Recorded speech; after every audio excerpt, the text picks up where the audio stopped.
So my name's Jon Burgerman and I am an artist from Britain and I live here in Brooklyn. And I do stuff.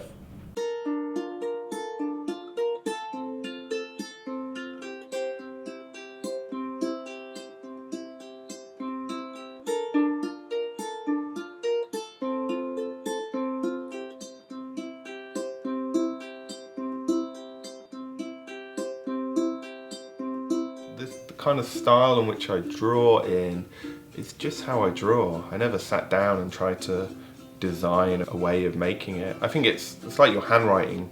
It's just a natural way of holding the pen and making stuff happen. And because I work quickly and I have lots of ideas and I want to get them down very quickly before I forget them, I think that lent itself to that kind of joined up way of drawing, you know, like, oh, I'm not going to even take the pen off. Like, I've kind of half drawn that character, oh, and here's another one, and their limbs and their body and the faces are all intertangled, and I guess that's an extension of me, you know, how I think and how I talk and how I write and how I draw, you know, they're all related. Just need to, like, not be 100% really focused on drawing, because then it's like you try too hard. It doesn't quite work for me, so I need to be like drawing and a little distracted, and then my brain, weird stuff will slip through that maybe if I'm thinking too hard, well, my brain might stop, like it might self-edit before it gets to the page. And that's where the interesting things start to happen, and you go, wow, I didn't know I was going to draw that. And you surprise yourself. And I find that works best when I'm not too focused on the drawing. I think in some way when you make any kind of art, you're trying to connect with people. I mean, you know, you have a story, whether it's pictorial or anything, and an idea, and the whole point of it is sharing it and engaging other people.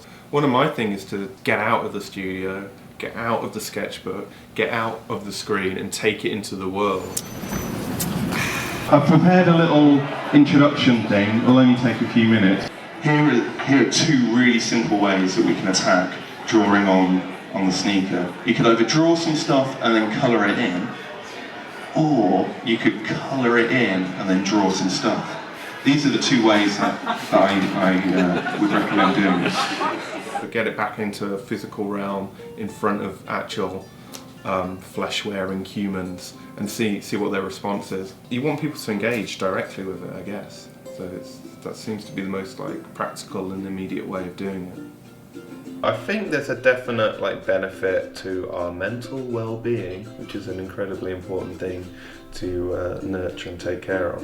In the act of creating, it doesn't have to be a drawing necessarily, but I think in our modern lives the creativity gets squeezed out of us and we just become sort of choosing between options or hitting buttons or liking things, but we're not really asked to come up with stuff from our imagination, to play, to just make for the joy of making. And I think it's a really important activity that benefits anyone. Like any of these tiny little acts that we can just sort of do that allows ourselves to not worry about good or bad or failing or presenting something. There's no pressure involved.